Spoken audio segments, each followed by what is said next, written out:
the Lower Colorado River Authority, this is Wavelength.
I think the board felt very good after coming out of that meeting. That particular meeting basically put it all together for us. On a day-to-day basis, we look at the various aspects of our job as board members, and we look at what the staff does. But that particular meeting put it all together for us and let us put it into perspective. And I think all the board members left very pleased at the position that we sit in now. We spent a lot of time at the board retreat looking at each of the line of businesses that we have and looking at those challenges.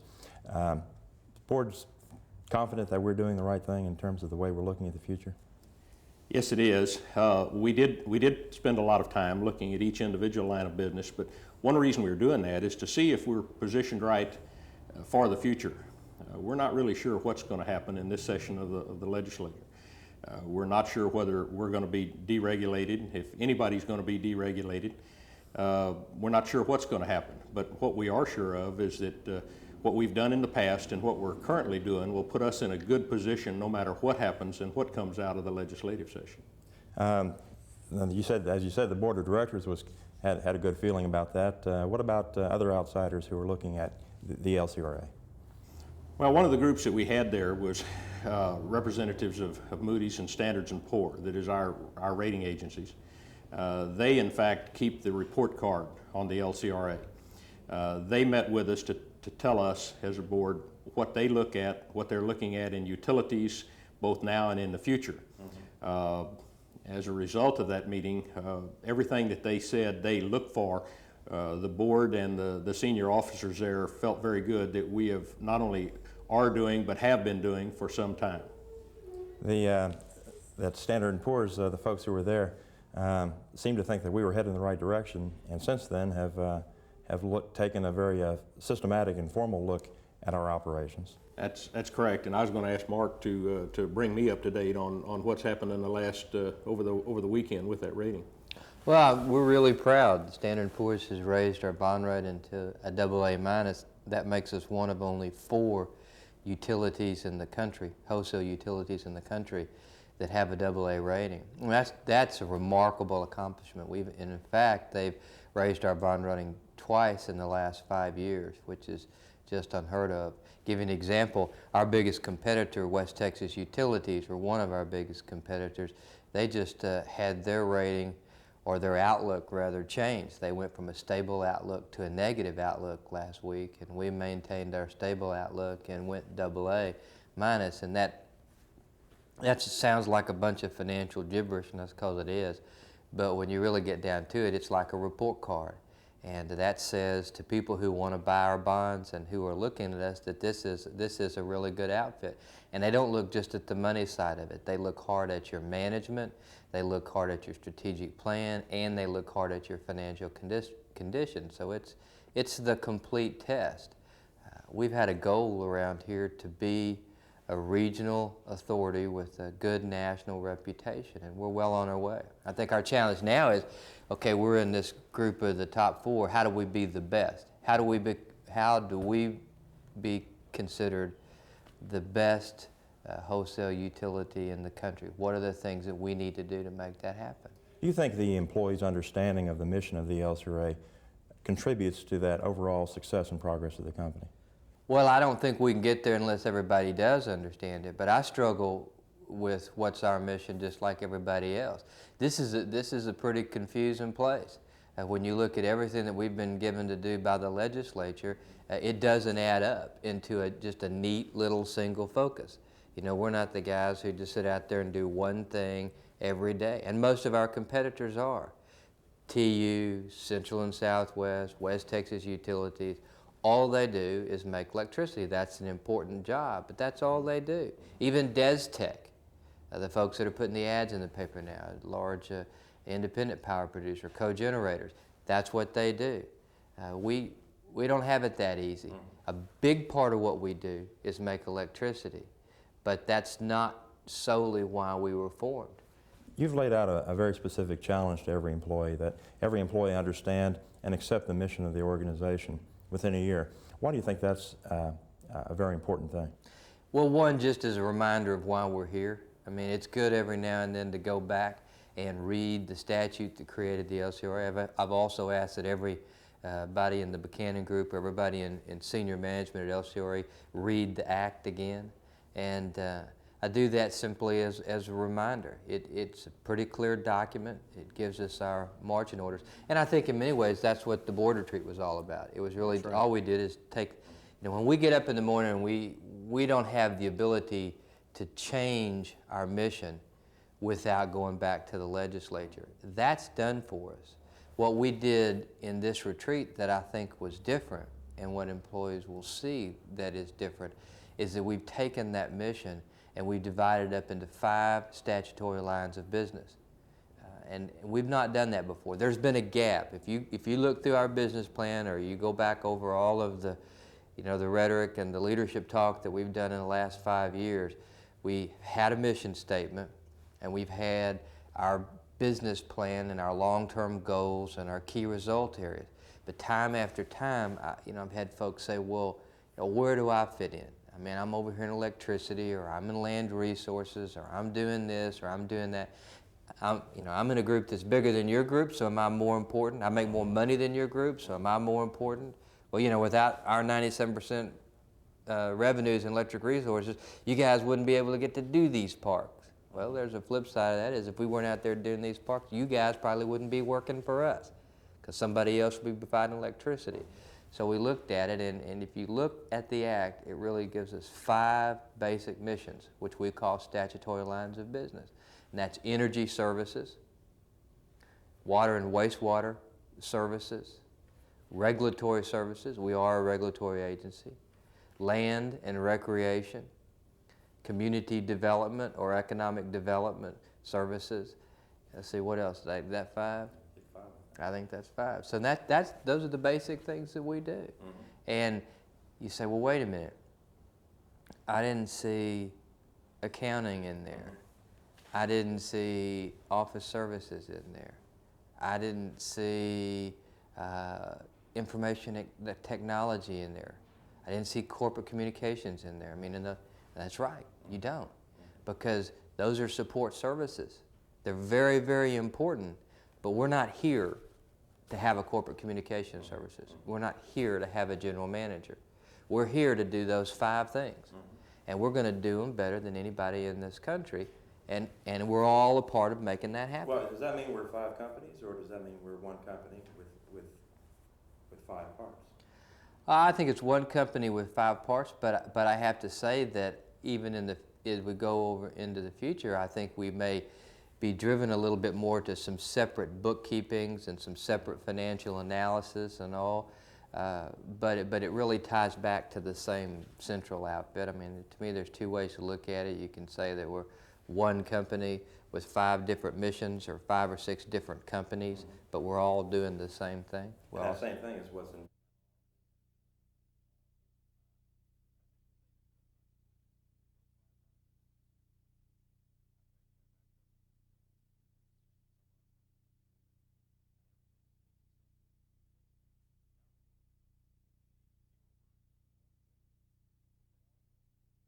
Well, it's the future. I mean, we don't do just one thing to get there. We really provide public and utility services. I also said energy services. I didn't say electrical services. We do far more than just produce electricity. We have folks knocking on our door now saying, well, why can't we buy our gas from you? We may make as much money in the future if we'll empower through our transmission lines. We may even restructure some of our electrical services into different partnerships. So all of those things, those are energy services. So there's just no need to go through there and make a laundry list of every little thing that we do. It's something you mentioned I wanted to get Jack's remarks on, because you're certainly with the Federal Reserve Bank and with a lot of private sector experience. Other companies have mission statements, and they have missions that when I think of GE or Kmart or anything else, the word shareholder is going to pop right out of that mission statement. And profit making is going to be a primary function of the organization. LCRA, of course, doesn't mention that. It's not part of our mission. Do you think that we can be as focused on our mission as a profit-making organization can be focused on its mission, if the bottom line isn't the bottom line? I believe we can. We have a bottom line.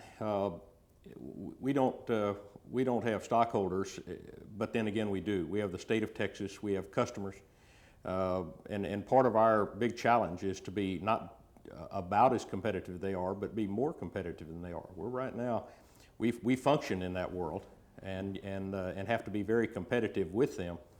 And I think that's just simply a senior staff, a general manager, a board of directors attitude that puts us in a very, very competitive mode. And I think that filters all the way down to the employees that are anxious to be very competitive in this competitive world that we live in. Well, and we are a business.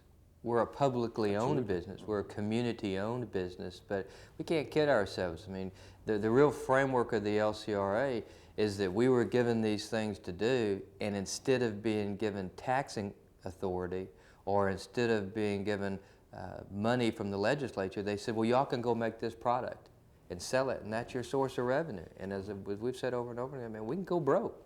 I mean, we can go flat belly up, and it'd be an unhappy day around here. So that, you know, that makes us a business. There is a possibility, by the way, that several of the investor-owned utilities will be down-rated in their bonds this year. Where, again, as Mark mentioned earlier, we've been upgraded. And that is a report card of how we're doing things and what our rating agencies view us and our ability to function in this particular market. But I tell you what, I do have a concern along these lines, and this is something that we're going to be talking about this next year. I don't think we've had as clear of a focus on revenues as we need to have. We have a gain sharing program that includes more than money, and I think that's important.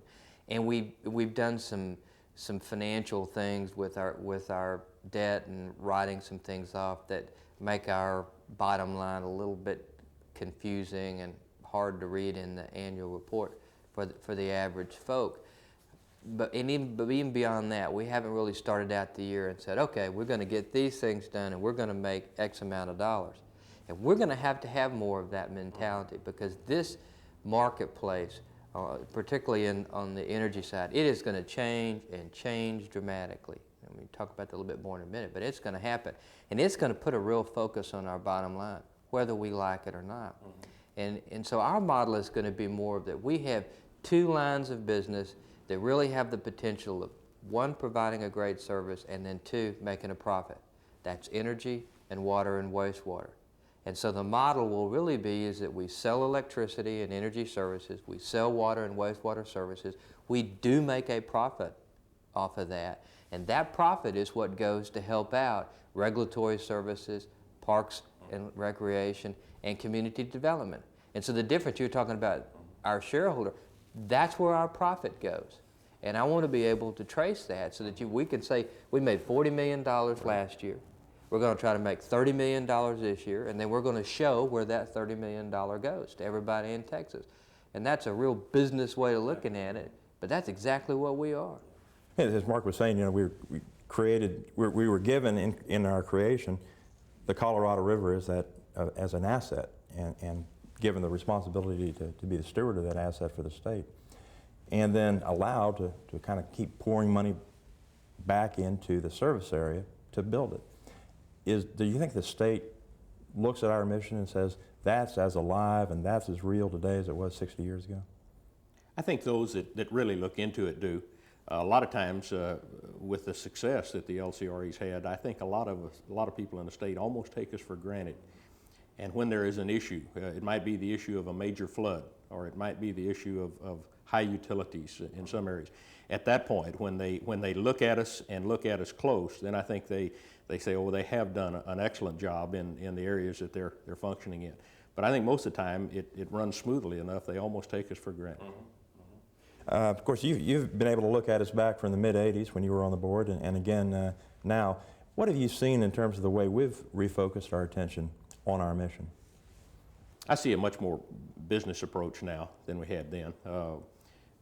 In those days, the prime concern was the generation of electricity and the building of new plants on a regular and scheduled basis. Today, we're far more focused on whether there is a demand for that electricity. We're focused on competitiveness. I think the management team that we have now is looking at this as if someday everything is going to be deregulated and we're going to have to function in a very, very competitive world. And basically, I like it a lot better the way it is now than the way it was then. Well, and I want to talk about that a little bit, because I mentioned earlier that there are going to be dramatic changes, and I think there will be. I don't know if it's going to be as dramatic as the airline industry or the banking industry or what folks are talking about in the cable industry, but there's going to be some change. And what I think is going to happen is that there's going to be a deregulation of the wholesale market. And that's both good news and potentially bad news for the LCRA. The good news side of it is that if there is deregulation of the wholesale market, you have more people out there providing wholesale power, and they're doing it on an unregulated basis, so you can raise and lower your price to meet the market demand. There'll be more supplies. On that model, I think you'll see some cities look at municipalizing. They'll say, well, I don't want to be just hooked up with X, Y, or Z here. On the other hand, we're going to have more competitors. So we have a major push going on this session. You very well may read about it in the paper. And that is that if the wholesale market is going to be deregulated, then we're going to be deregulated. The legislature has to let us stay competitive, or else we really do have some fundamental long-term problems.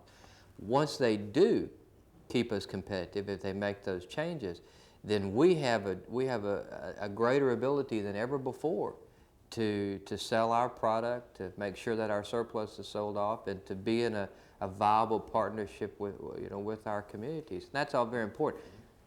We're not for retail wheeling. I mean, that gets confused a little bit, because we say, well, the market ought to be deregulated at the wholesale level, and that ought to include us.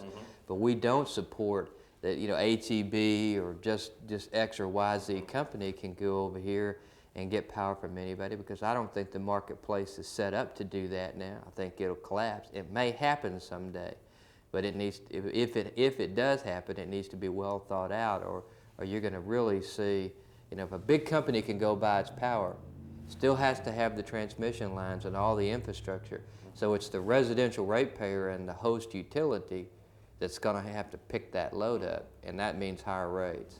But on the wholesale level, if deregulation occurs, then we really are directly competitive with any other provider in Texas.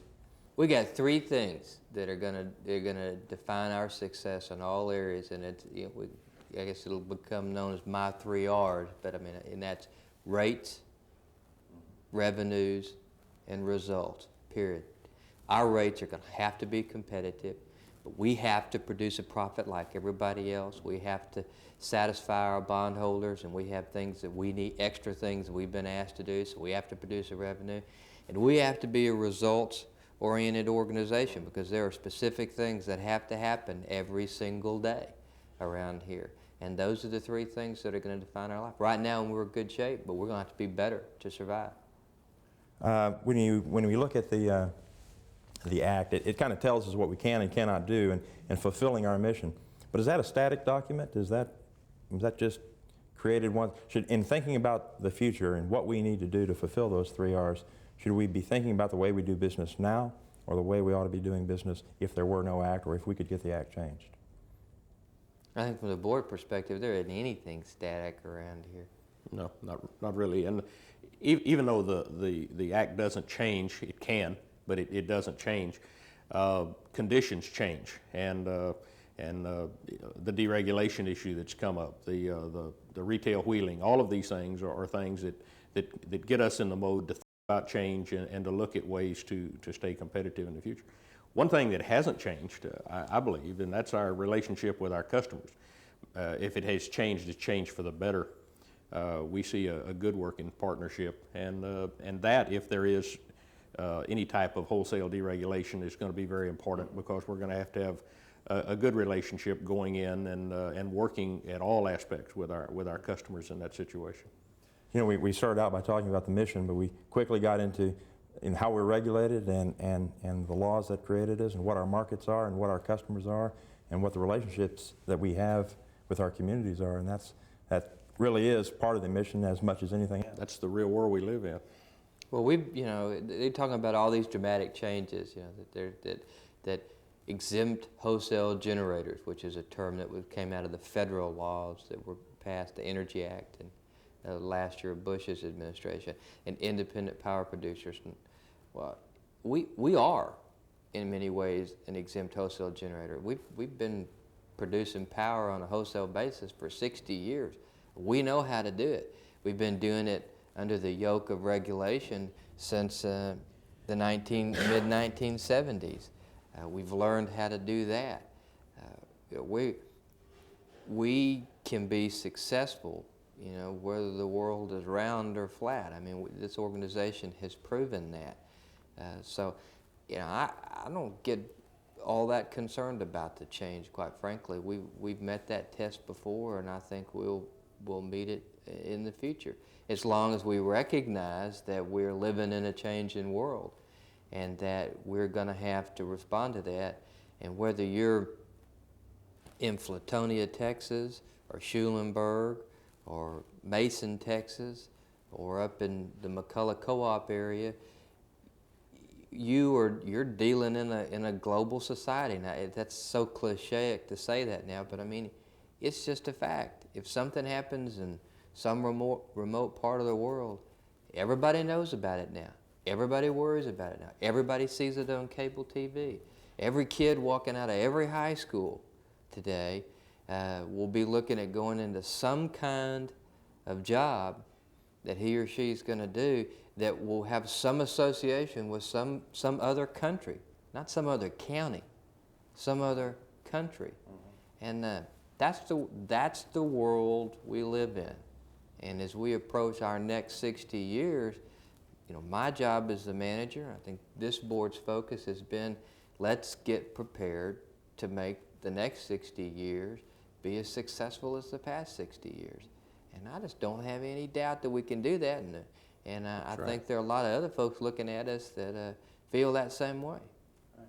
Well, thanks. I think they're running out of film now. We appreciate the opportunity to chat about these. Yeah, we appreciate being there. Great.